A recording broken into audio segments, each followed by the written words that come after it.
Vous écoutez Jeux d'ombre, le podcast de parties de jeux de rôle dans l'univers Shadowrun, produit par Ombre Portée 2.0.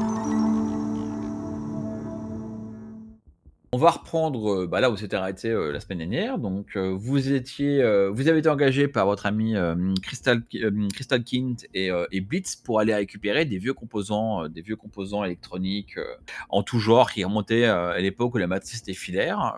Tout ça a été amassé dans une décharge à vue de recyclage qui est gérée par Shawazé. Vous êtes donc dans le nord-est ou ouest de Berlin, mais vraiment très loin de la ville, quasiment dans ce qu'on appelle le Brandebourg, qui est la région qui entoure Berlin, et qui est connue pour être vraiment la Beauce allemande, quoi. Donc c'est plat, c'est vide, il n'y a rien. Et d'ailleurs, vous êtes au milieu de nulle part. Vous avez donc un peu fait du repérage, découvert qu'un groupe de gangers qui s'appelle les Pinceurs, dans le coin, avait trouvé une sorte de chemin secret pour rentrer dans la décharge et piquer du matos. Et c'est comme ça qu'ils arrivaient à vendre un peu du matos qui venait de la décharge. Vous avez aussi découvert que suite à une récente effraction, la sécurité a été un peu boostée, et ce qui fait qu'au lieu d'avoir vos gardes Shawazé qui ne semblent pas forcément être extrêmement volontaires dans leur travail et dynamiques, vous aviez en plus de ces gardes-là, vous aviez un petit groupe de soldats de Wolverine Security, une filiale de Iris, qui eux à l'inverse ne demandaient que à foutre des coups sur tout ce qui bougeait, quoi. Alors vous avez monté un plan un peu rapide, vous avez décidé de simplement... Alors aussi, un point important, quand vous avez visité les pinceurs, vous avez découvert ou remarqué que l'un d'eux était espionné par un sprite qui a disparu quand vous l'avez remarqué. Et donc vous avez décidé de dire, ok, vu qu'on est peut-être potentiellement grillé, on va agir vite. Donc vous avez opté pour prendre leur chemin. Leur chemin, c'est donc un trou dans un tuyau d'évacuation d'eau ou de chauffage, quoi, un gros tuyau sous le sol. Et en fait, ils ont trouvé un moyen d'y rentrer et de remonter jusqu'à la centrale par ce chemin-là, quoi. En fait, vous avez rampé avec deux des pinceurs, parce que vous avez négocié l'aide de deux pinceurs pour vous aider à porter ce que vous allez dérober, sachant que pour remplir le cahier des charges fixé par Blitz et Crystal Kint, il fallait ramener pas mal de trucs. Donc voilà, vous êtes rentré, vous êtes remonté, vous avez commencé à vous faufiler à l'intérieur de la halle numéro 8, qui est la halle où il y avait le matériel, sachant que vous arrivez dans la halle numéro 9. Et donc vous avez réussi à récupérer un peu et tout. Malheureusement, ça a pris un peu de temps et finalement vous avez commencé à être repéré. Vous avez déjà fait quelques narrations à la dernière séance qui vous ont permis de de ralentir, on va dire, la réaction de la force de frappe. Mais alors qu'on va reprendre l'action in res, là, cette narration, ce sera une première narration plutôt de combat, puisque ça y est, les forces de sécurité, spécialement Wolverine, s'est remis de tout le chaos que vous avez généré et sont prêts à agir de manière, on va dire, plus efficace et professionnelle contre vous. Assumant que c'est clair, je vais vous proposer de... Alors, je vais vous donner quand même... Je vais agir enfin... La narration des PNJ sera à la fin. Vous avez... je vous donne le fait que vous avez pas l'initiative, mais vous êtes conscient que ça y est, ils vont vous tirer dessus, ils vont commencer à vous repérer, que ça va changer, le ton va changer. Donc, je vous donne l'opportunité déjà en premier. Ce qu'il faut comprendre, c'est que vous êtes replié dans la halle numéro 9, pas très loin de l'entrée, du tuyau par lequel vous allez vous échapper. Mais il y a deux problématiques. D'une part, vous êtes tous les trois plus deux pinceurs et deux gros sacs. Pour faire simple, les gros sacs comptent comme une personne et vous pouvez pas mettre plus de deux personnes par narration dans le tuyau. Parce que c'est étroit et c'est long. Il faut que le mec que vous avez mis avant et avancer un peu pour que le second puisse rentrer. Donc ça sera à vous de voir à chaque narration lequel de vous trois ou des pinceurs ou des sacs vous mettez dans le tuyau. Et puis évidemment, il faut vous assurer que les soldats arrivent pas trop près du tuyau avant que le dernier soit parti, parce que forcément, si vous êtes encore en train de ramper dans le tuyau quand ils arrivent, ça va mal se passer pour vous. Ou alors vous faites complètement autrement, mais juste voilà, ça c'est j'essaie de mettre le paramétrage de la scène et des enjeux. Et voilà, donc votre enjeu c'est effectivement de survivre, de délayer au maximum l'arrivée des soldats et vous assurer qu'ils ne s'approchent pas trop de vous, de manière à ce que le dernier d'entre vous puisse partir avec un peu d'avance. Pour prendre une analogie anarchie, ça serait bien que quand le dernier d'entre vous rentre dans le tuyau, le soldat le plus proche ne soit pas au contact ou près, mais loin. Voilà. Pour une raison de simplification, je vais pas vraiment mettre les soldats de Shawazé dans la pile. Vous allez essentiellement affronter je crois qu'il en reste 4, les 4 soldats de Wolverine. Éventuellement, à l'aide de points d'anarchie, je ferai intervenir les autres soldats, mais je considère que les autres soldats sont juste une aide pour les soldats de Wolverine. Voilà. Comme ordre de narration, je suggère de commencer par Gentle, suivi de Weasel, Gentle suivi de DMG, suivi de Weasel, et donc Gentle, je te passe la parole. Ok. Donc moi, je suis équipé seulement d'un petit taser qui est efficace à portée courte et déjà très peu efficace à portée intermédiaire. Du coup, je vais discrètement m'avancer de manière en restant en me cachant derrière les rangées, les armoires, de manière à ce que si un des soldats de Wolverine s'approche trop, je puisse le prendre à revers. Et pendant ce temps, comme je suis équipé d'une console de commande pour rigueur, je peux faire tirer mon drone GM Nissan Doberman qui est situé pas très loin de l'entrée. Donc je le fais avancer un petit peu lui aussi, se mettre un peu à couvert derrière au coin d'une rangée d'étagères. L'objectif de le faire avancer, c'est que comme il va beaucoup faire feu, je veux pas qu'il donne la position du trou. Et que s'il y a des balles qui retournent vers lui, je veux pas que les balles perdues puissent toucher ceux d'entre nous qui sont en train de sortir. Et donc je fais feu sur le premier truc qui prend sa gueule et qui a l'air de vouloir s'en prendre à nous. Hein. Ok, donc de toute façon, tu peux, comme à la fin de ma narration, les soldats vont s'approcher, tu auras des cibles, donc tu peux faire les jets de dés. Donc par contre, en gros, 2 jets de dés, j'imagine, un pour le drone, pour savoir si un des soldats, un des gardes de Wolverine, et puis un pour toi pour être discret, de manière à savoir où est-ce que Gentle est caché. Tout à fait. Alors, où est-ce que Gentle est caché? Ça va nous faire... Pas tant où est-ce, mais comment, à quel point il est bien caché. Oui, bien sûr. Alors, comment qu'il est caché, Gentle? 3 succès. Mon fusil de mon drone, il est très bien jusqu'à portée intermédiaire. Je pense pas qu'il soit à portée longue. Donc ça va nous faire 10 dés. Et donc mon drone fait 3 succès aussi. Alors, est-ce que tu peux me rappeler ce que j'avais vu au niveau des icônes des gens de Wolverine en termes... ou voir, je peux y rejeter un œil de nouveau. En termes de fluff, ils ont effectivement un petit hacknet qui protège, qui leur donne un firewall de 1 et qui protège leurs appareils. En termes de matériel, donc dans mes souvenirs, ils ont au moins une RS Alpha chacun, accompagné d'un pistolet lourd. Ça, c'est pour tout ce qui est armement. Alors, les voilà. Donc, ils ont RS Alpha, RS Predator, ils ont une armure lourde, qui est connectée, mais dans le cas d'Anarchy, je ne vois pas trop bien ce que tu pourrais faire avec. En termes d'augmentation, ils sont aussi bien augmentés, yeux et oreilles cybernétiques. Alors, ils ont une peau orthoderme, mais ça, du coup, c'est pas à câble. Une tonification musculaire, c'est pareil, c'est pas à câble. Et des réflexes câblés qui, par contre, sont à câble. Mais tout ça est rattaché à un TACnet avec un petit firewall qui protège. Ils ont des armures militaires? En termes de jeu, alors, dans Anarchy, ils ont armure lourde, la 12, ouais. Ah, la 12, d'accord. C'est de l'armure intégrale. Non, parce qu'après, les armures militaires plus grosses, qui, je pense, à Anarchy donneraient plus que 12 d'armure, elles sont assistées avec des cerveaux moteurs, donc là, il y a moyen de rigoler avec le hacking. Une armure... Le Mecha Warrior, quasiment, quoi. C'est un peu ça, ouais. Une armure intégrale à 12, non, ça va pas être le cas. Non, c'est vraiment l'équivalent de... si on joue à Shadowrun 5, ils auraient 15, quoi. C'est l'armure donc on complète, quoi. L'armure de plate de Shadowrun, on va dire. Alors, Dave, que fais-tu?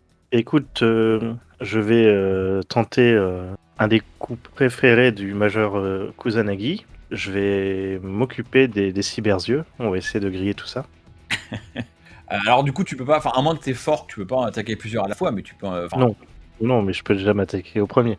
Ça va peut-être faire peur aux autres, accessoirement. Je te laisse faire la résolution, puis quand je décrirai le positionnement des soldats, tu me diras lequel t'as choisi de tirer, quoi. De tirer dessus. Weasel, que fais-tu? Alors moi, du coup, je pense que je vais réinvoquer un esprit de la Terre, mais mineur cette fois-ci. Et je peux lui donner un ordre directement dès qu'il arrive, en supposant que j'arrive à l'invoquer. Alors en fait, non, en termes de narration, si t'invoques un esprit, les esprits, c'est pas comme les... Non, c'est les drones qui agissent immédiatement, mais souvenirs, non, les esprits, ce coup-ci, tu vas le conjurer, tu vas l'invoquer, tu vas lui filer un ordre, mais il ne pourra pas se manifester et agir avant la prochaine narration. Ok, je vais faire ça du coup. Si je peux lui donner un ordre déjà, c'est déjà ça. Alors vas-y, fais-nous une invocation, et puis vends-nous un peu du rêve pour nous décrivant Weasel comment il... Ça va, 6 succès, sachant que c'est un mineur, donc je crois que t'en lances que 3. Ah, c'est un mineur, donc c'est 1 dé pour le... Ah non, 3 pour résister. C'est un dé de drain, ça doit être 4 pour résister. Ou 6 peut-être même. Oui, c'est 6 pour résister. Ouais. Ça doit être 6, 8 et 12. Effectivement, l'esprit se matérialise en français, il se manifeste pas, pardon. Il peut se manifester, mais c'est autre chose. Donc du coup, le drain c'est 1, c'est ça? Le drain, c'est un dé, ouais. Et du coup, j'ai fait. Alors, je me suis déjà perdu. J'ai fait un succès, moi, pour résister, donc ça passe bien pour toi. Donc ça me fait 5 succès, excédentaire, 5 services. Voilà, enfin, en gros, ouais, il va rester longtemps avant de partir, quoi. Il va faire pas mal de choses avant de. Donc, mon premier et seul ordre pour l'instant, c'est d'utiliser. Oui, j'ai oublié de préciser, je sais plus s'il faut que j'en choisisse un atout. Je vais choisir engloutissement comme atout. Mais ce que je veux lui demander, c'est surtout d'utiliser son pouvoir qu'il a normal de collage sur les. Donc de ralentir au maximum les cibles. Ok, tu lui donnes comme ordre de ralentir les mecs au possible. En utilisant son pouvoir pour les fixer au sol, quoi. Ok, nickel. Et bien donc du coup, voilà, donc t'as fait ton invocation, t'as réussi, t'as fait ton drain. Ah, c'était 6 pour résister. Donc il aurait fallu que tu fasses 3 dés de plus. Ah, pourquoi c'est un esprit normal? Non, c'est un mineur, c'est 6. C'est 6, 8, 12. Ah merde, oui, j'ai mélangé avec le drain, t'as complètement raison, donc je lance 3D en plus. Voilà. Voilà, donc c'est bon. 1-1-3, ça n'a rien changé, opération idépotente. Donc du coup, Et le drain, je l'ai lancé, il avait fait 5. Voilà, donc là, voilà, le drain est géré aussi. Donc, c'est ma narration. Donc, je vais un peu décrire ce qui se passe. Alors, pour rappel, vous avez jeté, je crois que c'était Gentle qui avait jeté une grenade fumigène, genre vers le nord de la halle numéro 4 comme distraction. C'est ça. Et en fait, alors les mecs de Wolverine, au début, les mecs de Shawazé sont un peu genre à vouloir aller à fond au nord. Et en fait, les mecs de Wolverine ont donné un signe aux mecs de Shawazé d'aller voir là-bas. Parce qu'ils se doutent bien qu'en fait c'est une diversion et eux ils se dirigent vraiment, enfin ils sont 4, je vous rappelle. Il y en a un qui est par terre parce qu'il s'est mangé par un chien, je crois, etc. Alors la bonne nouvelle c'est que au passage, je vais le dire, les chiens des enfers, entre celui qui est en train de bouffer, etc. Ils sont fait tirer dessus. Enfin, vous n'aurez pas dormi avec les chiens des enfers pour l'instant. Mais donc les 4 soldats qui restent opérationnels de Wolverine s'éloignent de la voiture et se dirigent vraiment dans votre direction. Il y en a un en fait qui sert de la voiture, qui est une voiture renforcée, comme étant une sorte de barrière, de couverture. Donc lui, il est planqué avec un fusil, pas de précision, mais il a posé son RS Alpha pour essayer de repérer.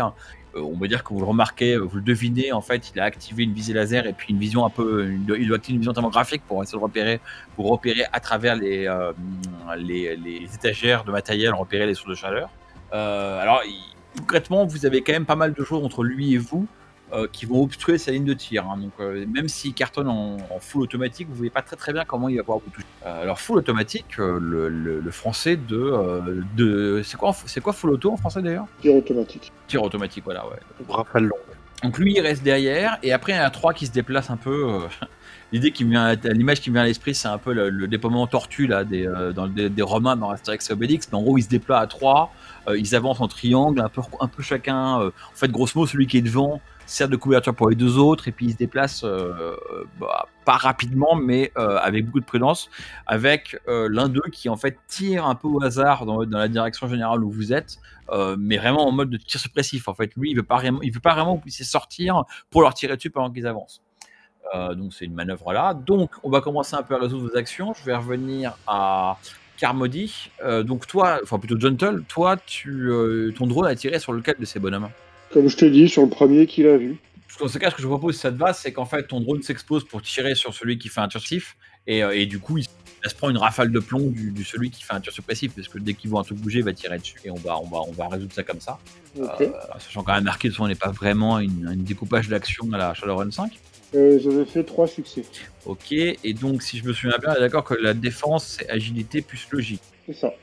Il a fait 2 succès, ça en laisse donc 3 de marge à ton drone si mes calculs sont exacts. Ça en laisse 1. Je m'avais fait 3. Donc ça laisse 1 plus le 8P du fusil, ça lui fait du 9P.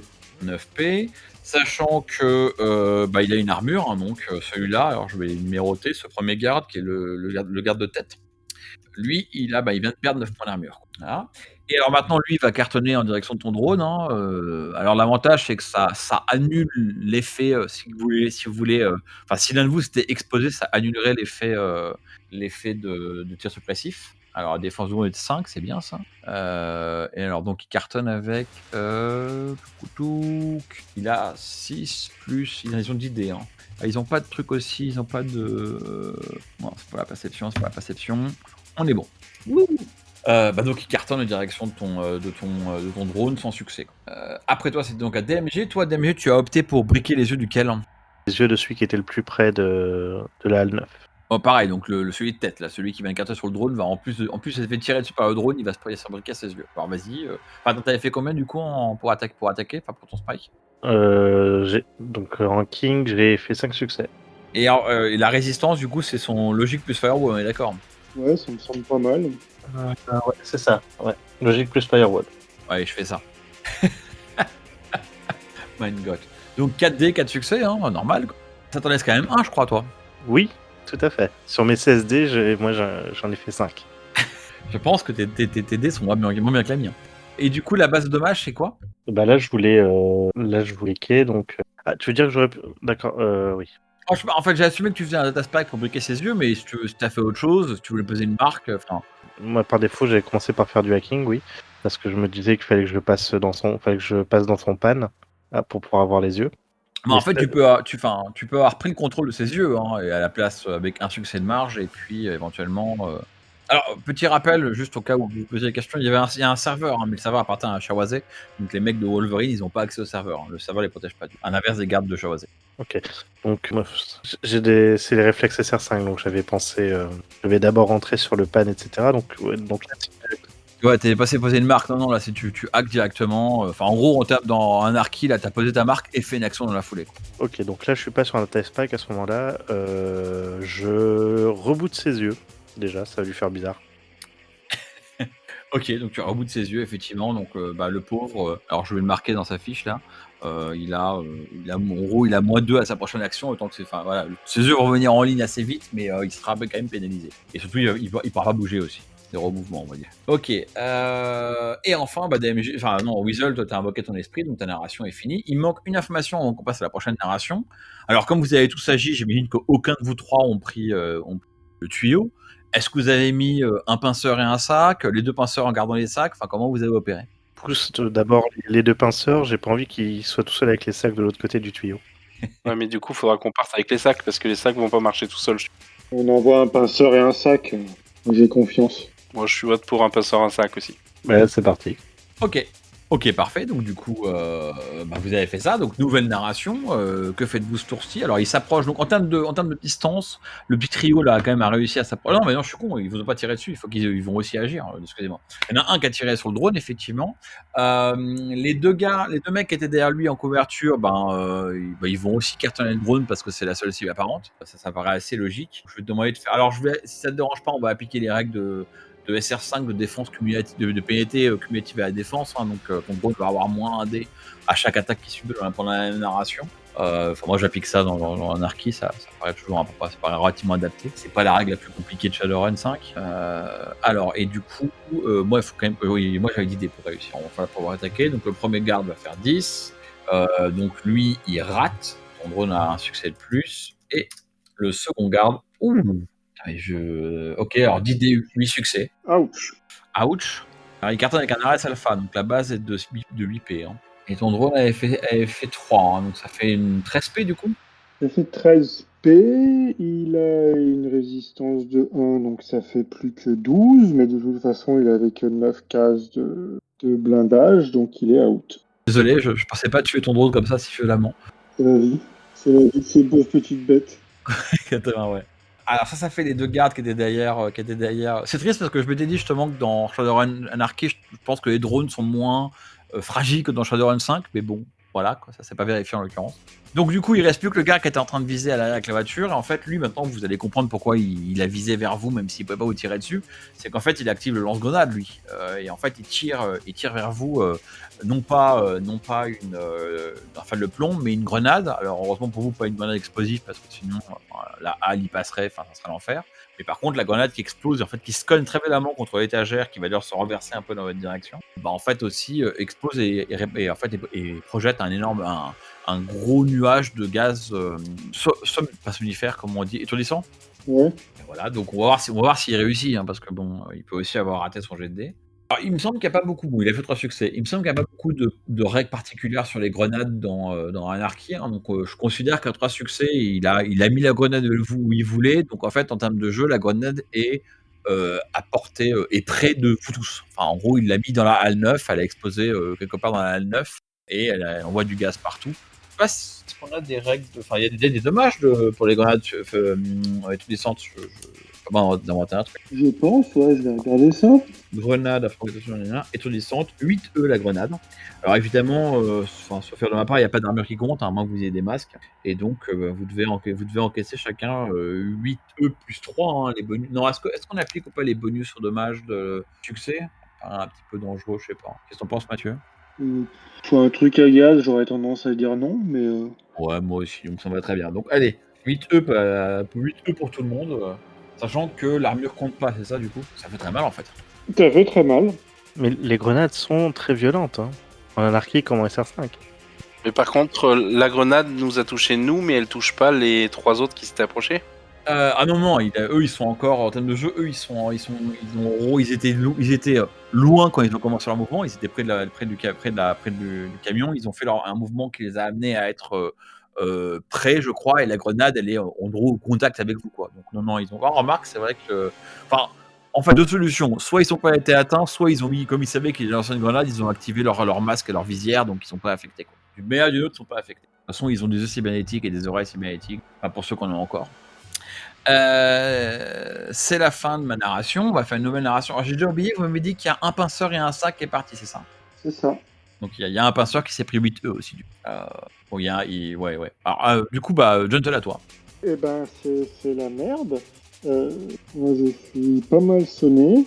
Donc, je m'éloigne de la zone de la zone du gaz et je commence à faire le tour discrètement, aussi discrètement que possible, pour rejoindre le tunnel, ouais, un petit peu plus tard, mais en faisant en sorte de me sortir de la zone de combat le temps du trajet. Attends, je suis pas sûr à capter en fait. Tu sors de la halle là ou Ah, de la halle, non, mais si tu veux, j'allais commencer à m'avancer un petit peu pour essayer potentiellement d'en prendre un à revers. Là, il y a des trucs de gaz qui sont arrivés, la couverture a disparu. Donc, tout en restant dans la halle, je m'éloigne de la zone où ça cartonne pour faire un tour et revenir 2 ou 3 narrations plus tard au niveau de la sortie, enfin de notre bouche de sortie. Tout en m'éloignant de la zone principale, quoi. Alors comme la halle t'es entre guillemets enflammée, parce que je te rappelle que chacune des halles est entourée de son grillage en plus d'avoir son petit toit. Donc en fait, ton seul moyen de sortir de la zone de gaz sans prendre un grillage, c'est de foncer au nord de la zone. On va dire pour faire simple que l'entrée est plutôt au sud du rectangle du rectangle vertical que forme la halle. Donc en fait, tu te rues à travers le gaz le plus discret possible vers le nord de la halle de manière à en sortir, quoi, à plus être affecté par le gaz. Ce que tu peux faire, en fait, en gros, en termes de règle anarchie, tu fais 2 mouvements au lieu de faire un mouvement et une action, quoi. Et donc, tu sors du périmètre, tu arrives vers le nord de la halle, tu sors du périmètre de la grenade à la fin de ta narration. Ça te va, ça me paraît. C'est cohérent. DMG. Écoute, ces personnes sont violentes, on va donc arrêter d'être sympa, on va faire du data spike sur les yeux du suivant. Ok. Alors, sur les yeux de qui, tu dis du deuxième. Pas sur celui qui vient de redémarrer, je vais faire ça sur le deuxième. Ok. Alors, vas-y. Donc un pic de résonance. Ah, décidément, ce soir, 4D, 3 succès, mais ça te laisse quand même 3 hits de marge. Je te laisse me dire les dommages à appliquer. 5 P de dommage matriciel. Contre Logic Firewall. Pardon ? Contre Logic Firewall. Ah bah j'ai lancé Logic Firewall, là j'ai fait... Attends. Non, là t'as touché. Enfin, Logic Firewall c'est pour savoir si tu touches. Donc là t'as touché, et après il faut juste me dire les dommages, et moi je les retire au moniteur. Ouais, donc c'est 5 P de base. Et avec 3 de marche, ça fait 8. J'imagine que ça que les... Ah attends, non je me trompe. Ça c'est jamais dans Anarchy si tu rajoutes ou pas les succès quand tu touches. Si, bien sûr. Et merci, ouais, j'avais un doute, mais en fait donc c'est bon. Donc du coup tu infliges 8 de dommages des yeux du second soldat qui pour le coup lui devient temporairement aveugle. Hein. Effectivement avec 8 là c'est fini quoi. En fait tu vois des petits éclairs qui sortent de ses yeux et il fait ah, et en fait il voit plus rien. Donc le soldat numéro 2 qui est donc celui qui est à gauche du mec qui avance n'a plus de yeux. Maintenant à Weasel. T'es en train de chercher la taille exacte de mon moniteur de condition parce que je suis pas sûr de l'avoir bien marqué sur ma fiche. Mais bon, je pense que les 8 je dois les encaisser quand même. Ça doit être 8 plus volonté par 2 dans la mémoire, donc... C'est ça. Ouais, donc... Et pour le physique, c'est pareil, c'est 8 plus force sur 2 ou un truc comme ça. Exactement. Donc par construction, c'est pas à terre, quoi. Ok. Donc du coup, oui, donc Non, désolé de t'interrompre. En fait, je viens de réaliser que Enkidu, t'as pas lancé les dés de complications qu'elle est avec tes blessures, parce que t'es à 8 E, donc t'as 2 dés de complications à toutes tes actions. C'est ce que j'ai lu dans le chat, mais je voulais pas t'interrompre. Moi, j'étais resté dans le tuyau pour hacker, je suis pas sorti, donc si c'est au sol, Ah oui, c'est vrai. Toi, en fait, d'accord. J'ai oublié que t'es dans le tuyau. T'es plus loin. T'es à genre 10-15 mètres dans le tuyau, effectivement. Désolé. Bah, j'ai rien dit. Par contre, Isol, toi, tu t'es pris 8 E, donc du coup, t'as 2 dés de complications à tes actions. c'est ça. Donc du coup, mon esprit, il commence à faire à les ralentir ou pas? Alors, bah en fait, tu lui as donné l'air de ralentir, donc c'est libre à lui d'implémenter ça d'une manière ou d'une autre. Est-ce que tu as une idée sur comment il va le faire, ou est-ce que tu dis ce qu'il fait? Ben, je pensais qu'il allait utiliser son pouvoir de collage, donc ce que j'imagine, c'est faire apparaître un peu de la boue au niveau de leurs pieds et qui fait qu'ils avancent 2 fois moins vite, quoi. Ah, ouais, moi je pensais qu'il allait se manifester, puis essayer d'engloutir un ou d'engloutir le premier, quoi. Actuellement, enfin, moi je le voyais plus, le côté engloutissement, je le voyais plus venir par le sol, quoi. Et les empêtrer dans la boue, quoi. Ouais, il se manifeste par. Oui, d'accord, oui, il se manifeste sur le sol et en fait il s'enfonce dans le sol. Sachant que en termes de jeu, c'est le pouvoir collage et pas le pouvoir engloutissement, mais voilà. C'est vrai que je n'utilise jamais collage, moi. Ok, bah du coup il fait ça. Je te laisse faire. Est-ce que je te laisse régler, faire les jets de dés qui vont bien pour voir. Bah, il n'y avait bah, pas ce qui spécialement de arrive. jet de dés, il se déplace qu'une narration sur 2. Ok, d'accord. Donc en fait, ok, d'accord. En gros, ils sont englués, donc ils pourront pas bouger pendant cette narration, puisqu'ils ont bougé la narration d'avant. Ok. Et toi, Weasel, qu'est-ce que tu fais? Et moi, du coup, je pleure parce que j'ai de la fumée dans les yeux. Et sinon, donc là, on en a un qui nous arrive dessus ou pas? Alors ouais, en fait, vous avez le trio qui maintenant est embourbé grâce à ton esprit, qui en gros est à la porte de la halle 9. Ils ont repéré où vous étiez. Alors je n'ai pas fait de jet de dés, mais comme ils ont des essais magnétiques, ils ont genre 3 relances de perception, je considère qu'ils vous ont vu. Et du coup, ils sont à la porte ils sont à la porte de la halle 9, et en termes de jeu, ils sont pas au contact, mais ils sont Et je peux les voir, je peux leur lancer un éclair étourdissant dessus, du coup. complètement, hein. La 9 side, tu l'as complètement, ouais. Et ben, on va faire ça alors. Donc, du coup, vu que je suis à 8, ça me fait moins 2D, c'est ça? Non, c'est pas moins 2D, c'est G2, c'est ça? Deux complications, ouais. Donc en fait, t'auras pas G2, ça marche pas dans le lanceur, mais tu peux faire un G et puis tu relances d'ailleurs un jet de dés pour le second jet de complication. Ok. Donc voilà pour le sort. Et du coup, j'en lance 2 pour la complication. Et ça fait rien, si je me trompe pas. Pas de complications malgré tes blessures. Et 5 pour le sort, c'est un éclat étourdissant, donc c'est un sort qui est physique, hein, qui est donc direct. Donc c'est 5 E avec contournement d'armure et ses défenses force plus volonté. Ah oui, non, donc il est pas direct, ok. Force plus volonté, et ben on y va. Il a combien en force et en volonté? Il a ça lui fait 8 dés. Hop. Donc 2 de marge. Tu m'avais dit 5 E de base, ça fait 7 E alors, c'est ça? Ouais, 5 E avec contournement d'armure. Ah ouais, il se prend 7 E dans la tête. Ouais, donc 7 E, donc effectivement. Alors, t'as tiré sur lequel? Tu m'as pas dit juste ça. Le plus proche, a priori, celui le plus menaçant. Bah, celui de tête, celui dont les yeux rebootent et puis qui a pas de mouvement et qui en plus est enlisé, donc en plus il se prend 7 E, donc il commence vraiment à être ralenti. Donc du coup maintenant c'est ma narration. Et donc qu'est-ce qui se passe dans l'ordre et dans la discipline? Alors celui qui a les yeux reboot, qui s'est pris 7 E, il pousse le cri de guerre, hein, du mec qui dit I'm not paid enough for this. Enfin, il n'est pas payé assez cher pour faire ça, donc il va se replier en disant ah, je suis touché. Puis il se met à couvert derrière une caisse ou un truc qui bloque le chemin. Il y a tellement de trucs qui bloquent le chemin que voilà. Donc ça c'est pour lui. Après il en reste 2 qui se déplaçaient vers vous. Eux, alors en fait, il y en a un qui va lâcher une rafale de plomb en fait même pas, qui va télécommander avec une arrow l'ouverture des portes qui mènent dans la halle. Alors la halle elle est complètement enfumée, et en fait il va faire un tir de barrage au-dessus de vous, vers le vers le toit de la halle, et en gros va couvrir son pote qui lui va faire le plus commando, où lui va avancer vers la porte et rentrer dans la halle pour essayer de se mettre à couvert et pouvoir vous cartonner. Alors évidemment, hein, à cause du gaz étourdissant, il y a plein de fumée partout, vous avez une très mauvaise visibilité. Bon, eux ont leurs yeux cybernétiques. À la fin de cette narration, j'imagine que vous avez mis le pinceur numéro 2 avec le sac numéro 2 dans le tuyau, on est d'accord? Ouais. Ça paraît logique, ouais. Et du coup, il ne reste plus que nous 2. Du coup, il vous reste plus que vous 3, et pour l'instant, vous avez un mec qui est rentré dans la halle et qui donc est à portée de vous tirer dessus, qui a des lignes de tir, quoi, qui peut enfin vous cartonner. Parce qu'en fait, les étagères, les 2 couloirs d'étagères font plus couverture, et il reste toujours le 3e mec qui est dans la voiture. Alors oui, j'ai oublié de dire ça dans ma narration d'avant, le 3e mec qui est dans la voiture, assumant que l'un de vous a un œil sur lui. Bon, remarque, non, mais DMG doit avoir ça dans la matrice. Lui, celui qui a lancé la grenade, en fait, il rentre dans la voiture. Nouvelle narration, Gentle. Moi, je continue mon tour. Je fais surtout en sorte de ne pas me faire repérer. Si j'ai une ligne de tir vraiment dans le dos d'un des bonhommes et que j'estime que je peux tirer sans me faire repérer, je vais quand même pas gâcher une telle occasion. Alors en fait, en gros, toi t'as couru au nord de la halle pour te mettre en fait derrière en fait la tête de gondole d'une des étagères, de manière à être couvert et être loin du gaz, mais eux ils sont rentrés par le sud. Par essence, t'as une unité dégagée parce qu'en fait le mec qui est rentré, ben il est tout droit au bout du couloir en qualité, enfin du couloir formé par les deux étagères. Mais par contre, bah il y a de la brume quoi, il y a de la fumée. Et surtout, je suis à quelle distance? Parce que moi, j'ai pas de portée, hein. Du coup t'es loin en fait, donc voilà, voilà. Ouais, donc c'est pas la peine. Par contre, tu peux faire un test de discrétion pour voir si lui te repère quand il rentre, parce que potentiellement, s'il te repère, il y a toutes les cartonnées d'ailleurs. Enfin, d'ailleurs, j'aurais dû demander de faire ça. Non, remarque, non, c'est pour les discrétions. Pas... Alors, en fait, ouais, juste, j'ai oublié de le faire agir. Donc, en fait, quand il est rentré, il a tiré une rafale en direction de Weasel, que je vais quand même attaquer. Donc, je te fais l'attaque, Weasel fait ta défense, mais c'était pour la narration d'avant. Donc c'est bien volonté plus logique, la défense. Oui, c'est ça, ouais. Et j'ai 2D de glitch toujours. Et alors, non, alors est-ce que ça, c'est. Est-ce que. Moi, je mets jamais les pénalités de blessure au test de résistance, mais c'est une règle maison plus qu'autre chose. Alors, dans Shadowrun normal, au test de résistance aux dommages, t'en as pas. Au test de défense, tu les as normalement. Eh ben écoute, et dans Anarchy, l'esprit de la règle, ça serait plutôt qu'il lance la complication pour esquiver. Je pense, ouais. Et ben vas-y, de toute complication. Alors par contre, je retrouve ce que je faisais par rapport à. Tu as fait discrétion, tu as fait t'as fait un petit glitch, t'as fait un, donc il y a une complication qui se passe pour toi, Mathieu. Non. Ouais. Ouais.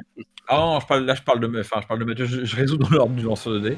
Après moi, j'ai fait 4 succès pour toucher Weasel, qui a fait 2 succès pour esquiver, et qui a pas eu de complication, mais qui se prend quand même 2 succès, donc 10 P, mais avec armure. T'as une idée pour la complication, Carmody? Déjà, est-ce qu'il m'a vu indépendamment de la complication pour savoir si j'ai réussi plus ma complication ou raté plus ma complication? Ouais, alors je peux effectivement faire son test de perception, sachant que en perception, bah, ça va être logique plus volonté, c'est ça? Ouais, c'est ça, oui. Ouais, j'ai toujours un doute sur ce truc-là, donc ça fait 5, mais comme il a des yeux cybernétiques, il a R3. Écoute, avantage PJ de succès, avantage PJ, non, il t'a pas trop repéré. A priori, j'ai réussi à ne pas me faire repérer. Par contre, je me suis paumé dans les halles et je rentrais dans la mauvaise halle. Et donc, je me suis éloigné de la sortie. Ouais, en fait, sans t'en rendre compte, il y avait au bout de la halle 9, il y a une partie du barbelé qui est tombée. Peut-être qu'il est en réparation, parce que c'est ta grenade qui a fait ça ou autre chose. Et en fait, du coup, t'as avancé. Et en fait, t'es plus dans la halle 9, t'es dans la partie entre le hall et le mur de protection. Enfin, c'est pas un mur, il y a un périmètre de barbelé qui entoure l'ensemble de l'installation. Et donc, effectivement, en termes de jeu, t'es loin de la sortie. Et t'es pas du tout là où tu devrais être. Ok. D'ailleurs, je vais même dépenser l'un de mes points d'anarchie pour décréter que malheureusement, alors que tu sors ce truc-là, tu te rends compte que tu vois que sur ta gauche, il y a des soldats de Shawazé qui étaient en train d'aller voir là où tu avais lancé ta grenade à toi. Et du coup, eux qui émergent et qui te repèrent, hein, ça comme ça. Hein, ils vont pas agir sur C, mais ils te repèrent, quoi. Ils vont faire, il y a un mec là. Vous avez écouté Jeux d'ombre, un podcast produit par Ombre Portée 2.0. Retrouvez-nous sur shadowrun-jdr.fr. À bientôt, les chummers.